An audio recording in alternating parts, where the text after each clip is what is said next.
Good morning and welcome to Talking Balls, your weekly roundup of the High Peaks football results. Hi, I'm Louise Bellicoso and he's Jason Chadwick.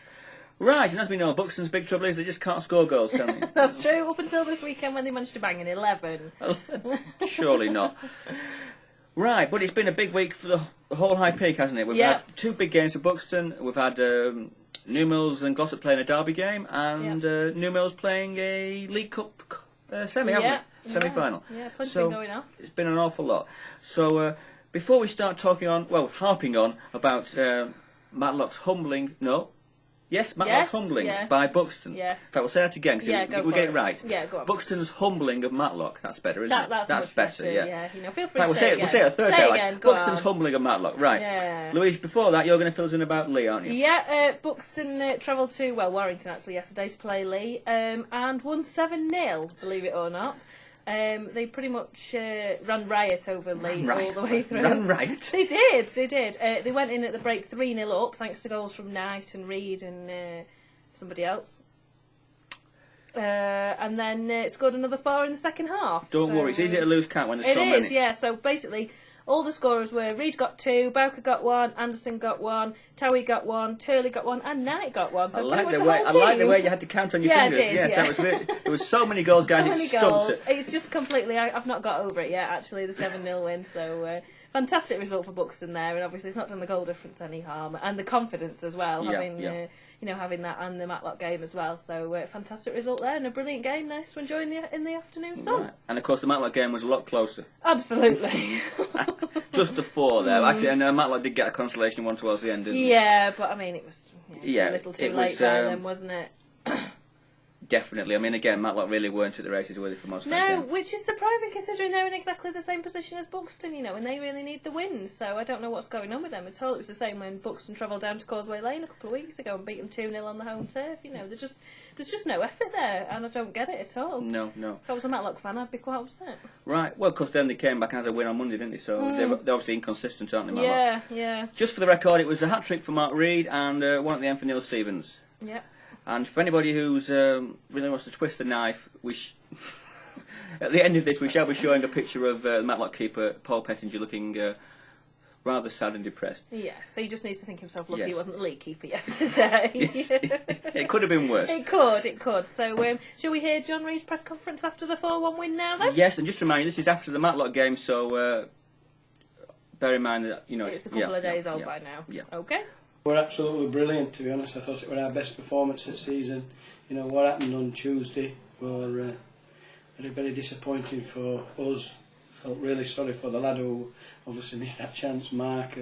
But by the hell has he repaid us today? Their preparation before went out, you felt there was something there, and I thought the tempo were tremendous, and we got a good early goal, fabulous half volley from Reed, and then from there on, and to be honest, I thought we were just. I just thought we had too much for him, to be honest. I think we played as well as possibly we could in the first 45 minutes, to be honest. And I think Mark would be quite happy coming in only losing 2-0, to be honest. But they've got 2 home games. They've got Endersford and they've got Ashton. It's not impossible for us both to stay up. But I'm glad I'm in my position and not theirs, really. So it's difficult, but. Mark's got, he's a very experienced lad, and he worked for me for 5 years, loved him to death.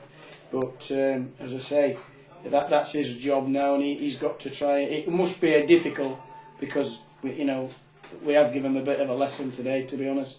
But there were still times today when they knocked the ball around, and put it this way, we've played against worse teams. Sorry, that's my phone. So that's Clint Eastwood wants his ball back.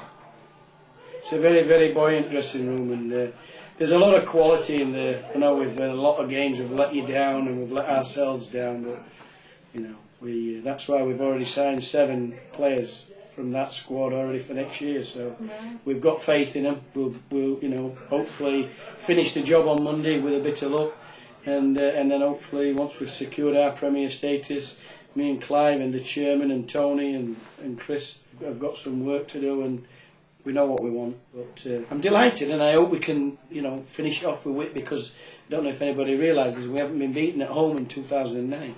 Right. You know, so it's a proud record. You know, today we put the chances away. We probably only had about 6 and we scored 4. You know, I can think of other games where we've probably had 6 chances and not scored 1. So delighted. You know, really, really pleased. Thought we were colossal at back. Anderson and Tom, fantastic. Big mention, by the way, to Scott Hartley. Made 2 amazing saves. So, you know, if you don't make them in 4-3, then you'd be really sweating. I noticed in the last couple of matches some really good passing football. That's obviously something you've been working on quite a lot. Yeah, me and Clive have always, you know, when Clive played for me, you know, back in 19, he'll tell you now, all my teams have all played football. You know, when people say on the touchline, you know, why is he telling him to boot it in here? You know, if God wanted to play it there, he'd put a pitch up there. You know, we want it to fit. We've got good players, you know, but I think, to be fair, you know, and I've got to say it now on live because it's important, Clive's wanted to move that system for 2-3 games earlier than what we did. And he's kept badgering away, and I've been quite stubborn, really, and it's maybe a bit of my fault, not Clive's. And we brought Turley back, and he's given us a bit of stability and a bit of balance, you know. And obviously Gavin and Mark Reed, the last 2 games, they've looked like a potent strike force. So, you know, I have to say Clive takes the credit for that, not me. And there's only sort of 2 or 3 games left now, 3 in the league, and then obviously the cup. Do you want to just mention something quickly about those games? Well, it would be lovely on Monday to get whatever we need, and we know at 10 to 5 that's it. And then obviously it could be a party here against Whitby, and then obviously the Kendal game is not really important anymore. And then obviously it would be lovely to win that cup final. But I can say this on air now: if we stay up, you know, the cup final is not important to us. You know, finish off on a high, and then the hard work starts 22nd of June. That's when we start pre-season. So if there's any youngsters out there, get on the phone to me. Right, well, John's obviously very happy. Yeah, and he must be even more happy now. I would think so, definitely. You know, it's 11 goals in 2 games. You can't be it's pretty good. disappointed about that, no, really, can you? And the good thing is if things do stay tight, it's sorted out the goal difference, hasn't it? Yeah, definitely. And gone some way to helping them stay in the I mean, things aren't quite as cut and dried at the bottom as we hoped they were going to be, because some of the other teams got the results they wanted. Boston, Whipton and Whitby have all got games in hand, haven't they, unfortunately? Yes, so there's still a mathematical possibility that Buxton could go down, isn't there is. But, of course, winning against Whitby on Saturday will sort it out. That'll put that to bed, won't it, really? Yeah, and I mean, fingers crossed, you know, Buxton should be able to set that up quite easily, I would think. And obviously, confidence levels are going to be really high now, you know, considering those 2 wins. So I wouldn't think it'll be a problem, to be honest. But, and then, of course, Matlock won last night, so if they'd have lost, you know, it would have been even better news for Buxton. But they beat Hendersford 2-0. So they really need to beat Whitby to put it to bed. Yeah, they do. So hopefully by Saturday we'll know what the situation is, because there's only 2 games left now. So soon be wrapped up, won't it? Right. So down to the North West Counties League. Yep. Now New Mills have won twice over the weekend. Once in the league and once in the cup. Right. The league game was the derby against Glossop, Yep. which they've won 2-1. They scored twice in the first half, and then Balky got one back for Glossop in the second half. Right. And that takes New Mills to 14 consecutive league wins, which is a very, very impressive record for anybody, really isn't it? Good. And on Good Friday, they reached the final of the League Cup. That was a 2-legged semi. They were already 5-0 up, so they were able to play... Job done then. Yeah, they were able to rest quite a few players for the second leg, which they still won 1-0, so that's 6-0 on aggregate. Excellent. Well and done then. Glossop's hopes for a promotion, well, they're in 6th position at the moment, but they do have games in hand on everybody else at the top apart from New Mills, so the dream's still alive.